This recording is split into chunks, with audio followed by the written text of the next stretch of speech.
E o meu convidado de hoje é o meu amigo Fábio Augusto, História Inteligente. Seja muito bem-vindo mais uma vez aqui, Fábio Augusto. Obrigado, amiga. Vamos falar sobre costumes e hábitos de antigamente? Vamos. Fábio Augusto, hoje a gente vê que a sociedade caminha para um relaxamento de regras sociais e tudo, mas nem sempre foi assim, né? Exato. Eu me lembro de determinados costumes, de que moça de família não sentava de tal maneira, moça de família não frequentava tais ambientes, né? Quais você pode se lembrar?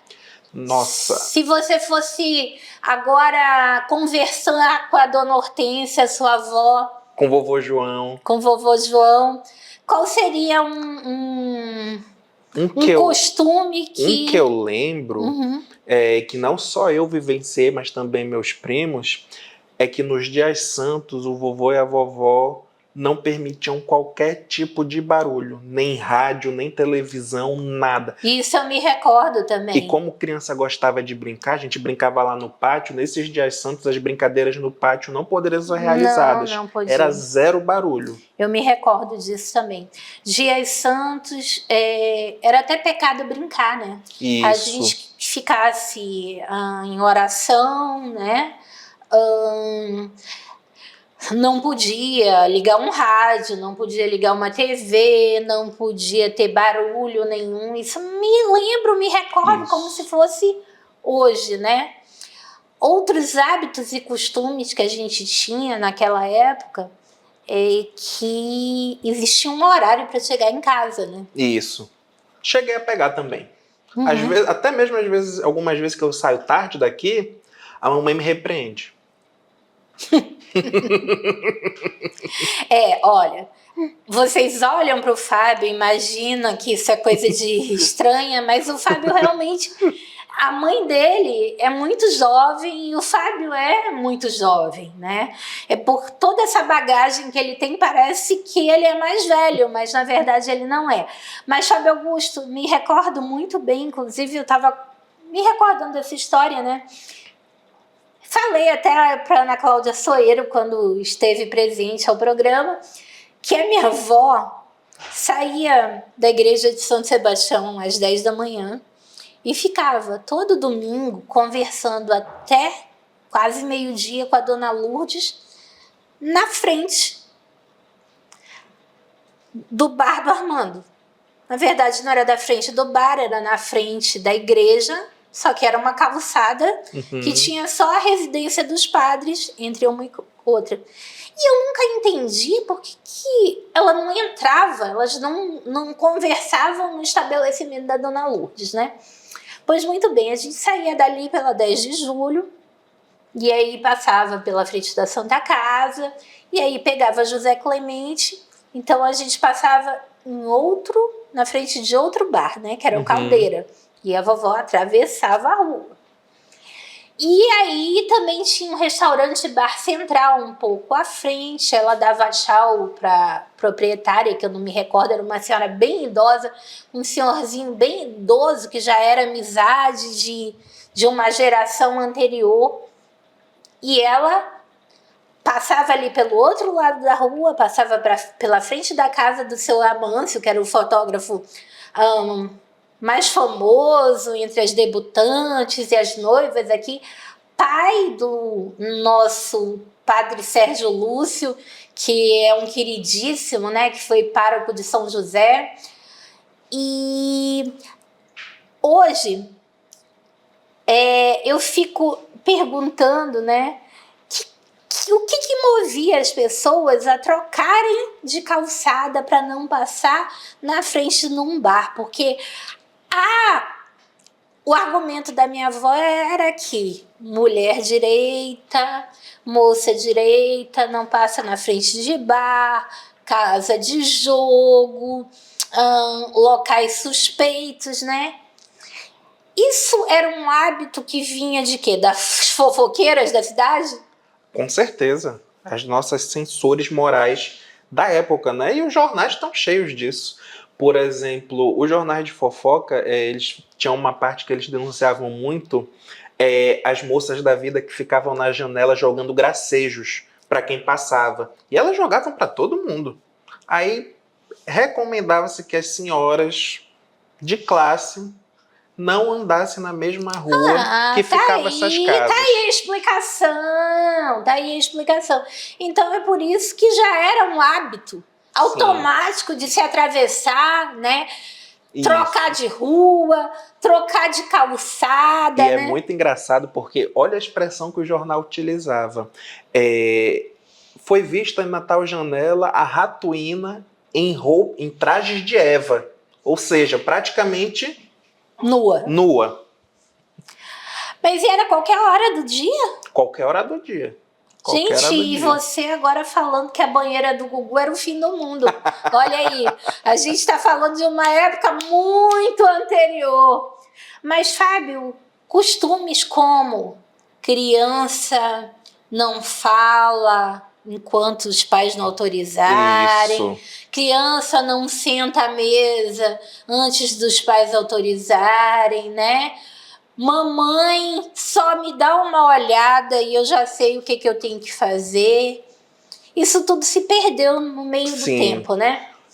Enquanto você falava, eu estava aqui me lembrando e me segurando um pouco para não me emocionar, que um costume que desde que eu me lembre, que eu via meu avô fazendo, era todas 5 da manhã, ele acordava, ele rezava a Ave Maria e a Salve Rainha, todo dia às 5 da manhã. Eu vi ele repetir isso até o dia em que ele faleceu. Agora você também ativou o meu lado emocional e lembrar do pedir a bênção, né? Isso, lindo. Não se saía de casa, né, sem pedir a bênção. E hoje é praticamente extinto, né? Sim. Era benção pai, benção mãe, benção vó, benção madrinha, padrinho. Lá em casa era muito engraçado porque eu, Luan, Fernanda, Paloma, 4 netos, fazia uma filinha para pedir a bênção do vovô e da vovó. Oh, que fofo! Agora, Fábio, também costumes de higiene, né, eram bem frequentes, né? A gente imagina que essa turma que estava da geração dos nossos avós foram criados por pessoas que ainda temiam os períodos das grandes epidemias, Sim. né? Então, os hábitos e os costumes de higiene eram uma coisa muito séria, né? Todas as casas que a gente entrava tinham um lavatório do lado de fora da casa, né? Isso. Outra coisa é que ninguém ficava em casa com roupa de rua, né? Que expressão maravilhosa. Ainda uso lá em casa, eu e a mamãe. Essa roupa da rua, aquela roupa de casa. Então existia a roupa de casa, existia a roupa de missa. Isso. E existia a roupa de rua. A roupa de missa era sempre a sua melhor roupa, né? Exato. E a roupa de rua era aquela que já ficava ali. Geralmente as casas, elas tinham uma entrada pela cozinha, né? Você já deixava ali próximo à lavanderia, né? Que foi? Lembrei da minha casa. Minha casa ainda tem uma entrada pela cozinha. E as cozinhas eram bem arejadas, porque sempre tinha aquela porta, né? Agora, uma coisa que eu tô me lembrando, que também me causou uma certa saudade, é me recordar daqueles varais, né, com as roupas estendidas, né? Aqueles varais com as roupas estendidas que de vez em quando dava confusão entre os vizinhos, porque determinada roupa boa era pendurada no varal e de repente o vento levava, e aí numa festa, num bairro distante, encontravam a vizinha com aquela roupa. Olha, do lado de casa tem um prédio de apartamentos.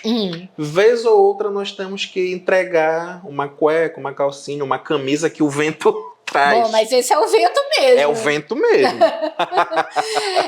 Mas é engraçado isso, porque nessa história de que o vento levou, tinha muita história, né? E engraçado, voltando a falar ali da casa da minha avó, que era uma paisagem completamente diferente, né? A gente falou num outro programa a respeito dos igarapés, então a casa da minha avó era lá na Luiz Antoni, em frente à Praça General Osório e de fundos com igarapé. Ela era uma casa que tinha um andar térreo e aí tinha um segundo andar, aí descia em nível, tinha um outro andar lá que era uma área onde tinha alguns outros quartos, descia mais um andar, tinha uma área de lazer, de piscina, jardim, que já dava no portão traseiro para o igarapé. Hoje, nós há pouco tempo passamos lá por trás, né? Até com o nosso amigo Loureiro, né? Nosso querido amigo Loureiro. E eu não estava reconhecendo que área era aquela. E ele falou, não, porque essa região aqui era região de isso, de não sei o que, de nascente d'água. E eu olhei para aquilo lá, aquilo tá tudo ocupado, né? E não tem mais o igarapé. Mas por que eu falei nessa história? Porque eu me lembro bem que as pessoas diziam que, como quem estava do outro lado do igarapé para falar gritava, diziam assim, não fale alto. Só ribeirinho pode falar alto. Falar alto é falta de educação. A não ser que você seja ribeirinho, né? Que legal. E eu me recordo muito também das professoras, né? Como elas corrigiam a gente de uma série de maneiras, né? Não só os pais, os avós, mas também os professores, né? Eu me recordo que na época nós fazíamos fila na escola, cada sala fazia fila, né? E à frente de cada fila uma freira, né? E nós começávamos ali uma oração, né? Tinha o dia que tinha o hino, né? Que também era um clássico da escola. Hora né? cívica? Hora cívica. E hoje, quando eu vejo as pessoas aplaudindo ao final do hino, eu me recordo. Os puxões. Eu me recordo o que a gente, né? Os cascudos que a gente levava se aplaudisse após o hino, né? E o engraçado, lá no Brigadeiro Camarão, quando alguém inventava de bater palma, bastava uma olhada do diretor. Ah, sem dúvida. E os diretores tinham Sim. né, que hoje não tem, um respeito que hoje não tem. A gente vai pedir um minutinho de comercial e vamos falar um pouco mais sobre esses costumes de antigamente.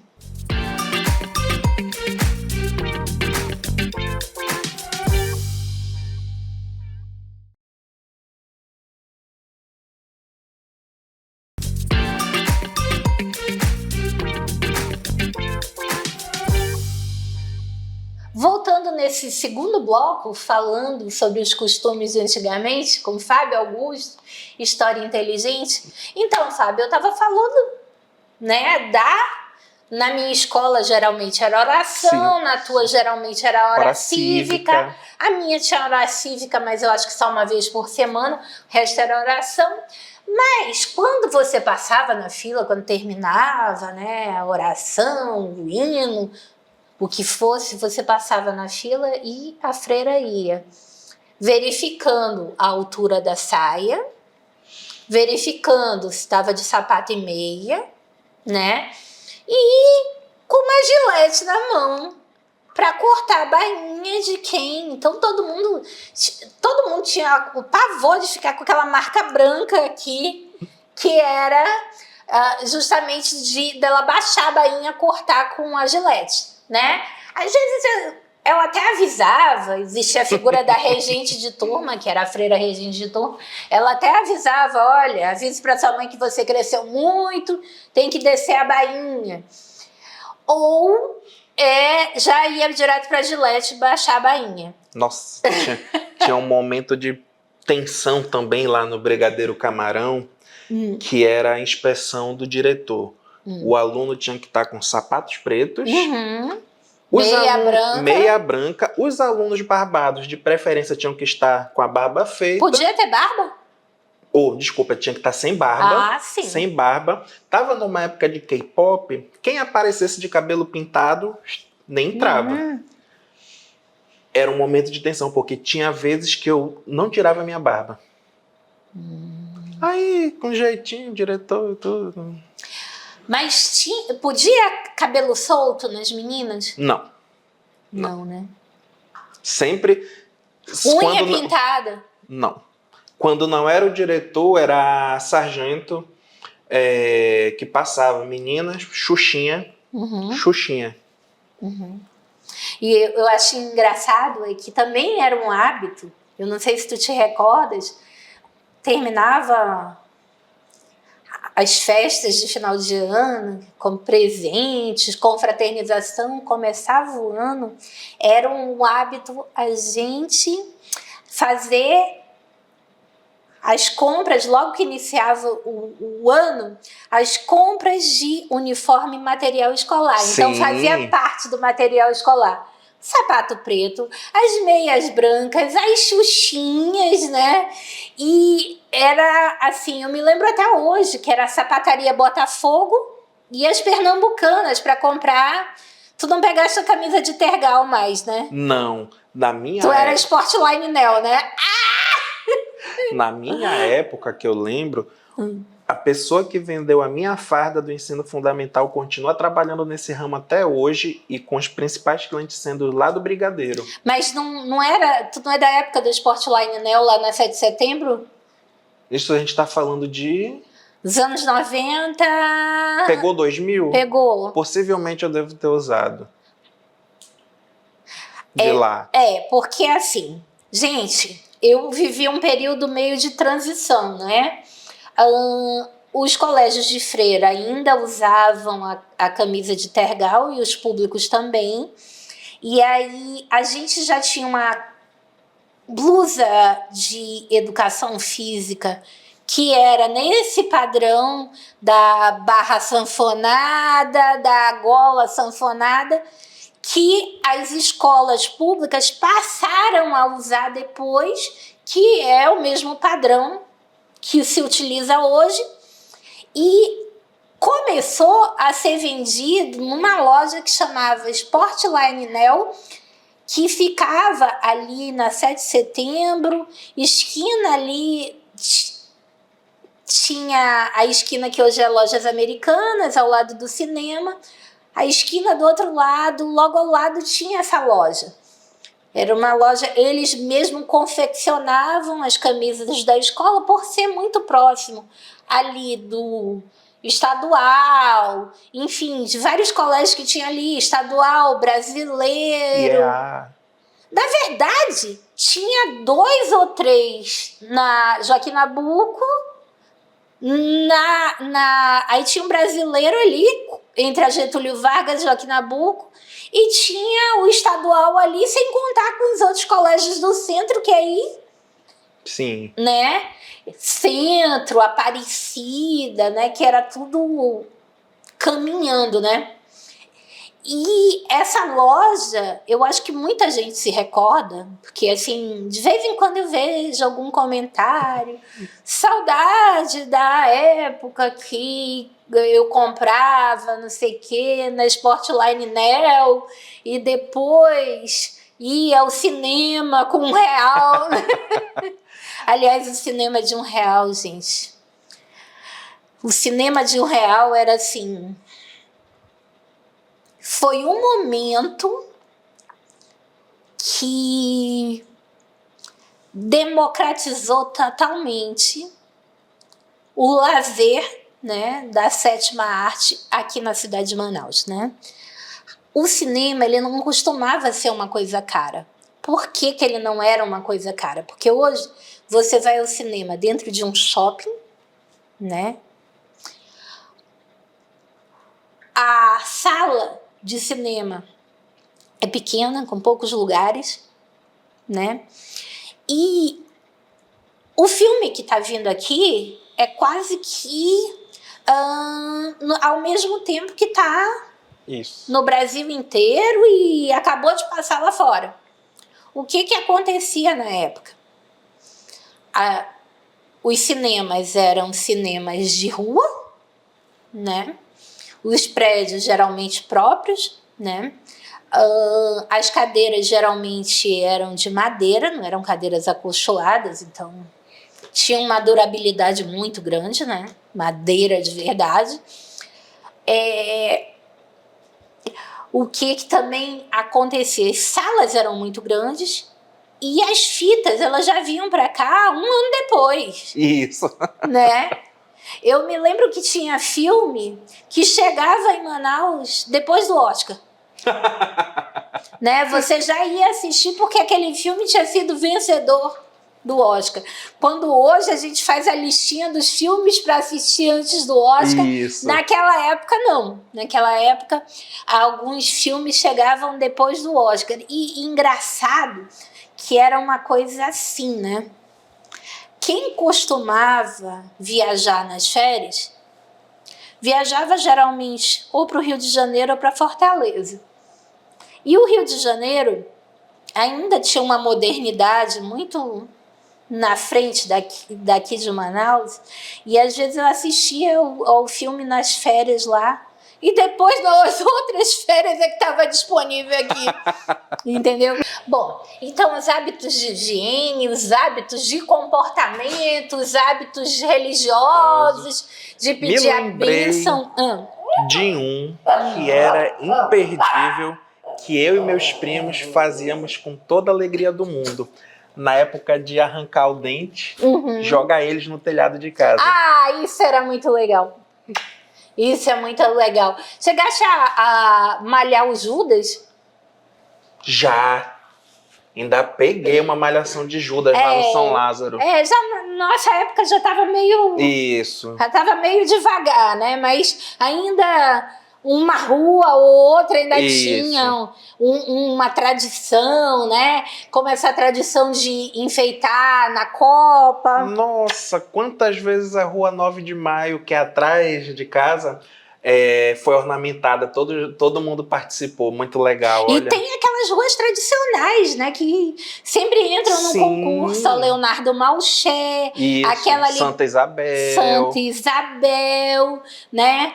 E a outra coisa que eu acho que também era um costume muito grande, assim, eu não sei se tu chegaste a pegar, é que as meninas, para sair de casa com o namorado, levavam um irmão, um primo. Isso. Não ia sozinha. E tu sabe que isso é engraçado porque, de certa forma, eu ainda vi isso recentemente com a minha prima. Fez 18 anos, começou a namorar, teve que levar o namorado em casa e quem ficou entre os dois foi o meu primo.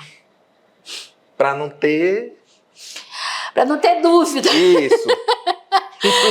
Naquele tempo chamava de acender vela, uma coisa assim. Segurar a vela. Segurar a vela. Não sei dizer o que queria. Também não sei por que tem esse nome. E agora eu me lembrei de uma coisa muito importante. Quando a gente começava a namorar um garoto que tinha carro, não pode entrar em carro de homem. Moça de família não entra em carro de homem. Essa também era um costume muito sério. Então, assim, eu ainda sou de um tempo de que as pessoas mais ou menos conheciam os carros uma das outras, porque tinha-se o hábito de personalizar o carro com adesivo, né? E Manaus, assim, veio crescer um número de automóveis, eu acho que da prefeitura do Serafim para cá, né? Que deu uma expandida maior. E é claro que antes quando existiam planos econômicos, ninguém conseguia comprar carro, né? E aí depois houve um tempo que ficou mais fácil, consórcio, financiamento e tal, e aí se perdeu essa característica. Mas os garotos solteiros, eles tinham por hábito personalizar com adesivos.